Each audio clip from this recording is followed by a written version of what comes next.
You know that feeling when you're trying to tackle a really complex subject? It can feel like you're wandering through a massive city with no map. You see all the little streets and neighborhoods, but you have no clue how they all connect. Well, today, we're going to look at a new kind of map for the entire field of economics. It's a framework that promises to show us the hidden logic, the architecture that connects everything. Let's see how it does it. For a lot of us, let's be honest, economics can feel like a total mess. It just seems like this giant collection of competing ideas and specialized fields, and none of them seem to be talking to each other. It can be super frustrating, right? And all that confusion, it boils down to this one question that we've all probably asked. If this is a science, why is everyone always arguing? It's a fair question, and that feeling of confusion is exactly the problem we're going to try and solve today. Yeah, we're all used to seeing the field sliced and diced like this. We hear about macro, the big picture stuff, versus micro, the small stuff. Or you hear about these epic battles between different schools of thought. And look, these labels aren't useless, but they do tend to frame economics as just a series of arguments or a bunch of disconnected silos. So, the source material we're digging into today puts a pretty radical idea on the table. What if the problem isn't the ideas themselves? What if the problem is the filing system we've been using in our heads to organize everything? What if that's what's broken? So here's the new approach. It says we should stop trying to classify economics by topic, like trade or finance, and instead start classifying it by the fundamental problems it's managed to solve. To be specific, we need to look at the key limitations, the big constraints that each major breakthrough in the field was able to finally overcome.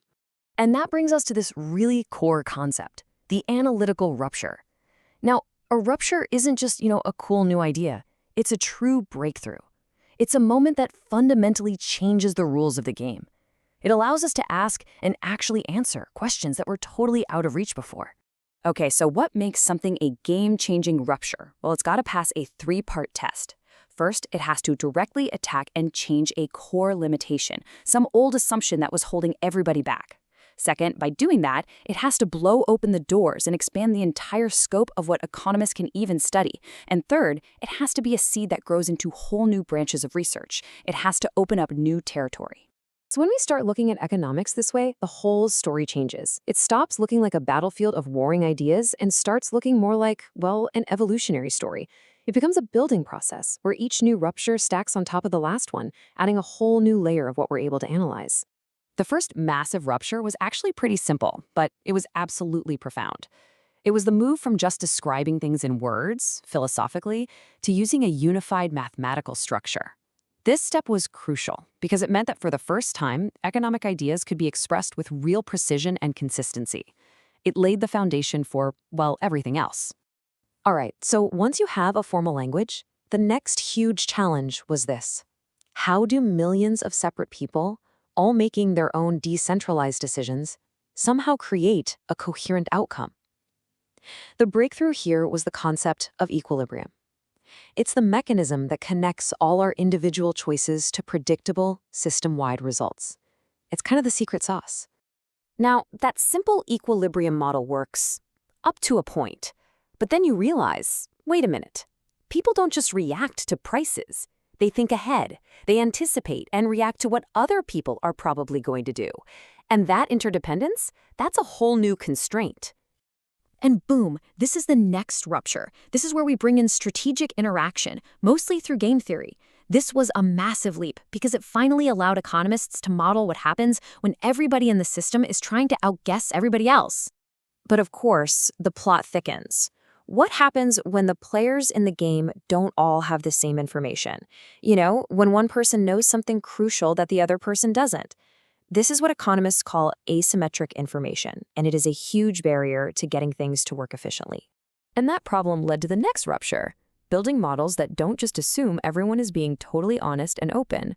The breakthrough was to start thinking about clever incentives, designing rules and rewards that push people to act productively, even when they're hiding some of their cards. So this step-by-step process of overcoming one constraint after another doesn't just happen a few times. The really cool part, according to this research, is that if you follow this chain of logic all the way through the history of modern economics, you discover something amazing, a complete, coherent structure. And it's made up of what the paper calls the 13 arcs. 13 fundamental, distinct domains of reasoning. And this right here is what the source calls the axiomatic chain. Just look at how it follows the exact story we just walked through. It starts with the need for precise language, then it solves for how markets allocate things, then it layers on strategy, then information. And the chain keeps going, next tackling new constraints, like the fact that we humans aren't perfectly rational, or how to deal with risk. Each step builds logically right on top of the last one. And this whole process reveals a remarkably stable architecture.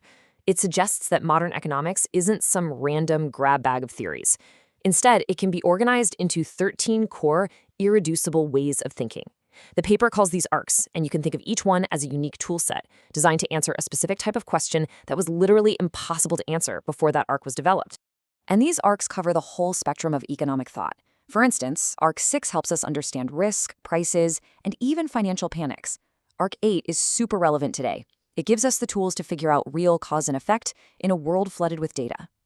Other arcs help us understand how political power shapes the economy, or what drives long-run growth, or even how we measure something as tricky as human well-being. Okay, so why does any of this matter? Why is having this new map a big deal? Well, because it totally transforms how we think about the entire discipline. It shifts us away from just having a messy list of topics and gives us a structured set of fundamental questions about how the world actually works. This quote from the paper just nails it. It perfectly sums up the big takeaway. The thing that holds economics together, its coherence, isn't what it studies or even the methods it uses. It's the story of how its ability to analyze the world has evolved, step by step. It's a history of building more and more powerful lenses to see reality just a little more clearly. And this is where this whole framework really becomes a powerful map for all of us. You can see here how each of those abstract arcs can be rephrased as a deep, fundamental question. Strategy and interaction isn't just a topic. It's the question of what happens when we're all trying to outthink each other. Information and incentives is about how our world can even function when we can't fully trust everyone. This isn't just a filing system anymore. It's a guide to the biggest questions economics can help us tackle. And that brings us to one last really provocative thought.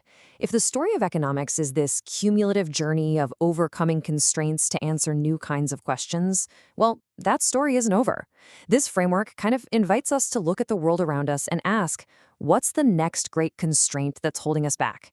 And what will be the 14th fundamental question that economics finally learns how to answer?